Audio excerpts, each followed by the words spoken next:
What you want some M&Ms? You want that 75 cents for your M&Ms? I give you 75 cents today. You give me $1 tomorrow. I was a little bit of a loan shark. And if you ain't making any money, but you paying taxes, baby, that's a bad feeling. It's not always easy to do this. Hey y'all, welcome back to my channel, and today I'm just going to be giving y'all the real and get some things off my chest about entrepreneur life, okay? So if that topic interests you, stick around until the end of this video because I also have something special just for you.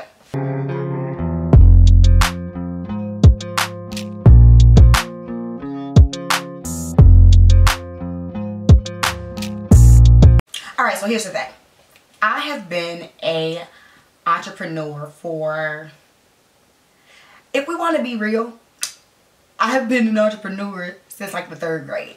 Okay, I know I sound crazy, but I've always known that I would be like an entrepreneur business owner, even though I didn't necessarily know that's what it was called. Technically, if you want to be technical, I started my first business, like I said, I think it was about 2nd or 3rd grade, and I was making bracelets, friendship bracelets for girls in my class. Y'all, I was serious. I had a little ledger with your order. So one Christmas, you know, my mom bought me the you know, the little beads and the yarn and all that stuff, baby.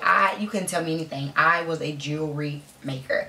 So if you had something that you wanted, tell me the color beads, what you wanted to say. I was selling to classmates. I was selling to teachers. Like, please believe, your girl was out here selling at an early age.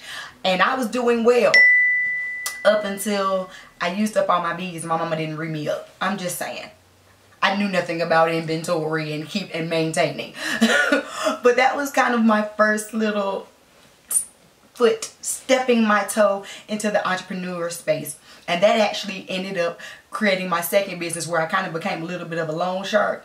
Baby, let me tell you, because I had all this extra money. I had all this extra money from selling my bracelets, okay? I had my pre-orders and such. So I go to the snack table, I have $10. You know, what you want some M&Ms? You want that 75 cents for your M&Ms? I give you 75 cents today. You give me $1 tomorrow. I was a little bit of a loan shark. But something that I found interesting as I was kind of reflecting over my life and really reflecting over my entrepreneurship journey is that that's just something that has always been innate in me. I'm a hustler. I'm going to get to this money. When I started actually working in a job, I'm 16 years old and have 2 jobs. Like, it's something that's in me. I'm a busy bee. That's part of the reason why my whole branding is bees, baby, because I am a busy bee.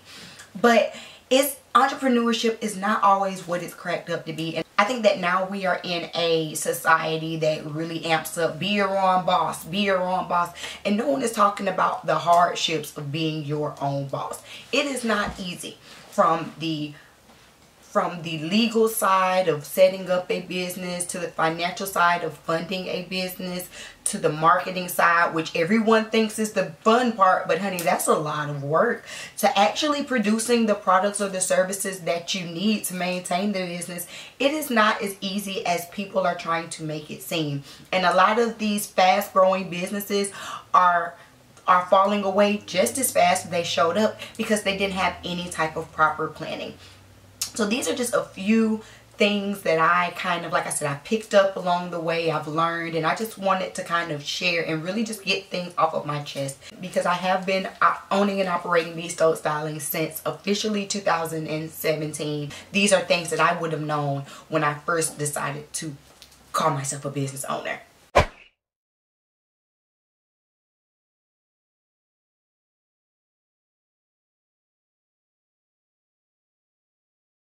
So the first thing that I want to say is that you don't have to rush out and get an LLC immediately. That's something that I wish I had more knowledge about before obtaining my first LLC in 2017. At that time, I felt like that made you legitimate. Like, okay, now I really have a business. But sometimes, especially if you have like a product or something, it's okay to kind of make sure that you have a market. Make sure that you have really honed in on your target market and really honed in on who you're trying to sell to or who you're trying to service before going out and creating a actual LLC. Because once you do that, now you have to pay taxes. And if you ain't making any money, but you paying taxes, baby, that's a bad feeling. because you got to pay them regardless. And I'm sure someone is like, well, how are you paying taxes and you haven't made any money? Like, for instance, in the state of California, just to maintain your LLC, I want to say it's like $800 a year. Now, it's not that much. I used to have my LLC in North Carolina. Now it's held in Kentucky, and in Kentucky it's probably like $130 a year, regardless of if you made any money or not. This is money that you have to spend in order to submit your annual report. And basically an annual report is just a breakdown of what you did in the business for that year. So even if you tell them, I did absolutely nothing in the business this year, you still have to give them $130 to tell them you made nothing. So before you run out and get an LLC, maybe, just maybe, make sure that you have a market and you have your lane carved out so that you're at least becoming a little bit profitable and you can pay for expenses like your annual reports or your taxes or things like that.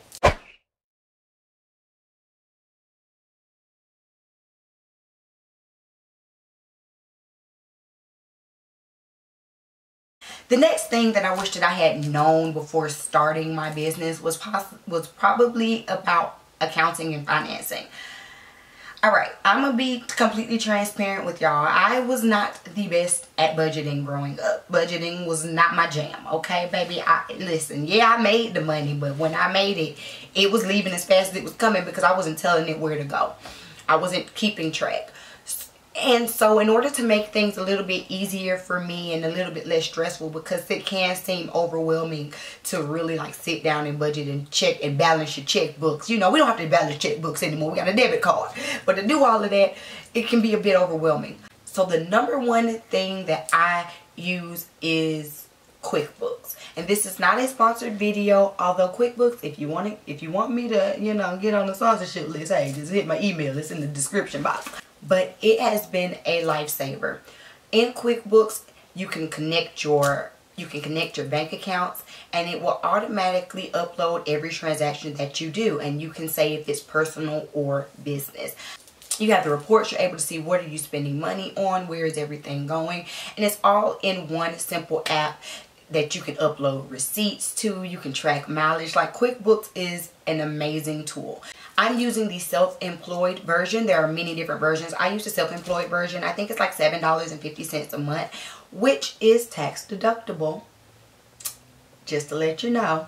So if you do have a small business, I definitely suggest going ahead and getting QuickBooks. You can export everything into Excel. You can really be able to track your finances, and that is what's going to be so important, especially when it comes time for tax time.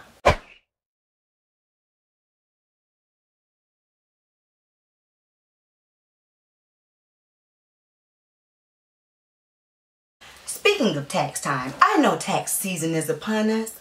So as a business owner, it can be extremely stressful trying to make sure that you, not only do you have your finances in order, but you're getting all the deductions that you can so that you don't have to pay Uncle Sam all this money, honey. And something I wish that I would have known 6 years ago when I started my business is how many things were actually tax deductible because I have a home-based business. So check this book out. It's called Get Your Money Back by Lynn Richardson. I absolutely love this book because it sheds light on so many things that you could be getting your money back on, especially if you're working from home. Like, just gonna show y'all, like, first of all, these are pages of things that are tax deductible that no one tells you about. Let's pull up one. Let's just turn the page and find something. Courier fees, shipping charges, postage, FedEx, UPS, and other delivery charges for the products and business correspondence you send to others are tax deductible. You're like, oh, okay, I guess I could understand why that's tax deductible. You want to know another one that's kind of like, ooh, central air unit. If you have a home office for your home-based business, a portion of this expense and other utilities can be included in your home office deduction. Y'all, check out this book. Again, you still need to make sure that you are in contact with your tax professional, but this book opened up my eyes to a lot of things, a lot of money that I was leaving on the table that, baby, I am no longer leaving on the table, because as the more money you make, the more money you have to pay, and I ain't trying to pay that much, okay? If Amazon is out here not paying taxes, and Amazon is a multi-billion-dollar industry, Why are we out here paying taxes? I'm just trying to understand. Check this book out. I'll leave the link down in the description box.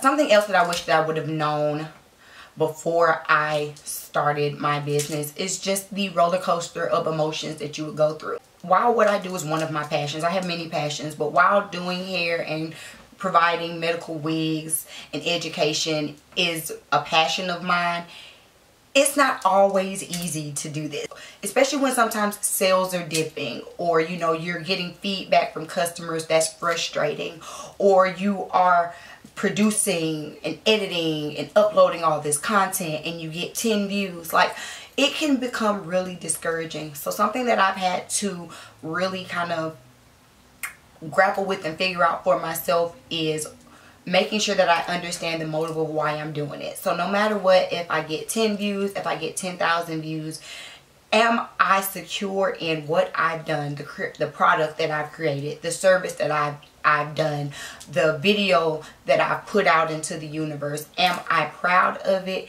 Can I put my stamp of approval on it? And if I can, then I can't continue to ruminate on all these random factors that a lot of times are just luck. In this small business journey, especially because now, like I said, becoming your own boss is so mainstream, it's very easy to compare yourself or to look at the next business that's doing something similar to you and wonder why your business isn't doing that, or why your content isn't doing this. And all of those things are actually a trick of the enemy, baby. Your journey is your journey. Your path is yours for a reason. So the way that things may have worked out for one person, it's not going to work for me, because maybe that's just not aligned with what I am. I was thinking about when I first launched my product. I have been producing wigs through my website since I think about 2014 or 2015. So I completely understood what it was like for people to order a wig with me, and you know, for me to create an invoice and all of that. But when I started creating products, it was a whole different realm that I knew absolutely nothing about. So those first few orders that I got, it was a learning curve. So it was a learning curve to understand how to bill for taxes. It was a learning curve to understand how to factor in shipping on my website, how to make sure that I'm making sure my lead times are what I need them to be for people to be satisfied. Those things were a learning curve. And when I first launched my products, I did get a few orders. It was nowhere near as many orders as I would have wanted. If I'm going to be completely honest, it was nowhere near as many as I would have wanted. But with those orders that I did get, I was able to troubleshoot some things that, had I gotten 100 orders within the first day, would have really looked bad on my business, because they were things that I just did not know. I didn't know how to integrate a shipping system directly into my website so that everything is like one smooth streamline and no one's order is getting lost. I was selling on my website as well as Instagram and Facebook, and I had like my own checkout over on Facebook, but then I had my own checkout on my website. So I didn't know when I was getting orders from Facebook, because for some reason I wasn't getting the emails. So now I have a couple of orders over here on the Facebook that I knew nothing about, which means that now their orders aren't getting out as fast. You see, those type of things. Had I had a huge order in the beginning, people would have a really bad taste in their mouth about my business. So make sure that you give yourself grace, even if your first product launch isn't like as big as you would. It's not sold out like, I don't know, Ivy Park or Fenty or whatever. It's okay. Take all of those things as a learning curve. So that's what I'm also going to say, just a side note, which I guess if y'all want a video on it, I can give you a whole breakdown of like some more like behind the scenes selling on Facebook, selling on Instagram, what website I use to host and to sell. I could totally get into that if that would interest you all. But I will say it was way more complicated, and I had way more error before I had success. So don't rush it, and do as much research as you can.